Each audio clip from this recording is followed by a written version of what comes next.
Should buyers and buyers agents ask what the terms are when buying some land that could be owner financed? So with owner financing, so we get asked that all the time, and it's nearly impossible to get a mortgage on raw land right now.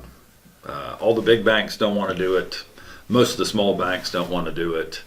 You might be able to get the Farm Credit Union or state employees to do it, but it's not a very attractive product for the lending institutions right now. So owner financing is very, very common. And so when we advertise a piece of land and we say that owner financing is available, our phone rings off the hook. And so people want to know, what are the terms? What are the terms? Well, people need to know that in the nature of real estate, that would be like saying the land's $100,000. What will he take? So there's no way to know. I mean, it's $100,000. You make an offer and then you figure out. So when you ask me, Eric, I see you're doing owner financing on this. What will they take? And with owner financing, you have to know that it's a scale. So there are so many ways you can and so it's a multi-level scale.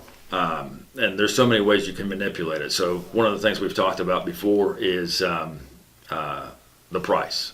Well, I've done 150 owner financing deals now in my career, and all 150 have been full price. Okay. If you're asking to borrow money from the seller, you're going to pay the full nut. You're not going to get a break. I mean, it just doesn't work that way. So full price but you can offer less if you want to. I'm just saying, if you do owner financing, it's kind of considered bad etiquette to say, hey, you know what?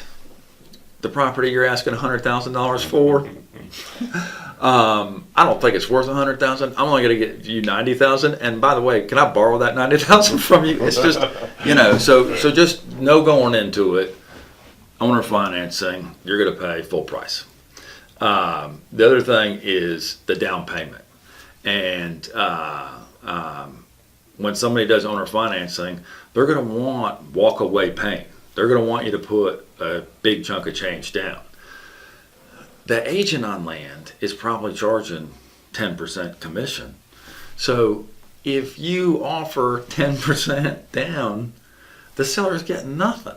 The commissions are all going to the agent, so that's not attractive. So usually the minimum standard right now is 20% down. So $100,000 piece of land, you're putting 20 grand down.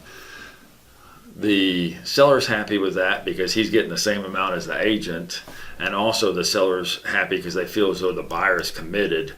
20% down is walk away pain, and they don't feel as though it's going to be all for naught. The interest rates,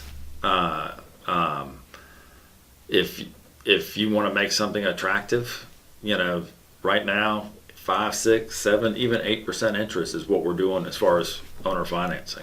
And usually back when lenders were doing land loans, the land loans were 1.5 to 2 points higher than a residential. So if a residential was 5%, land was usually 7%. Well, when the economy got real bad and we're still not getting a whole lot of money out of checking or savings, a lot of owners that were doing owner financing were matching what bank rate was. Even though banks weren't lending on land, they were matching or whatever. So it was real common for us to be doing 4.5%, 5% on land loans. Right now, probably 6 and 7 is the more common because people want their money to make more money a little bit quicker. The other thing is amortization. So when banks were doing land loans, they were doing 10, 15, or 20-year amortization. And everybody hears of the 30-year mortgage. That's common in residential. It's not so common with land. I encourage my sellers to do 30-year mortgages on land because less of the money is going toward principal, more of it is going toward interest. They have a bigger payoff when we do a balloon. I'll talk about the balloon in a little bit. But that way, my sellers are actually getting more money if they do a longer amortization. Less is getting paid toward the principal. And that makes it a little bit more bearable for the buyer, too, if they only can afford a smaller payment. And the next thing is the balloon. So you do that 30-year amortization, and right now the common are like 2, 3, 5, and 8-year balloons. So you have a 30-year mortgage, but at the end of 2 or 3 years, that note is going to be due in full. The seller can either agree to continue the loan or not continue the loan. You can try, hopefully maybe things will get better with banks and you can get a loan yourself, or you need to pay off the balance at that time. So that's why the balloon is so negotiable. So when somebody says, what are the terms? And you can see how, like, all right, well, maybe I'm only paying you 5% interest and you're thinking that's a little low, but if I do a 2-year balloon, you're getting your money pretty quick. And so that is how the scale is tripped a little bit and everything.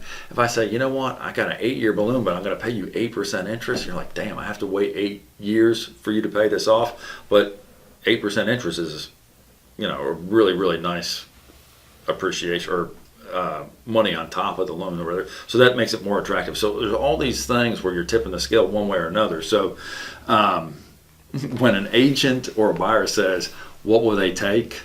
I hate getting into that situation, because if I can say what the going rate is and I can give all those explanations of what's happening right now, but then I get into these little tiny arguments where, oh, well, you said they would take 5%. I was like, yeah, but you're asking for a 12-year balloon. I mean, it makes a difference. So don't like to get into the minutia of all that, whatever. I can tell people what the going rates are right now.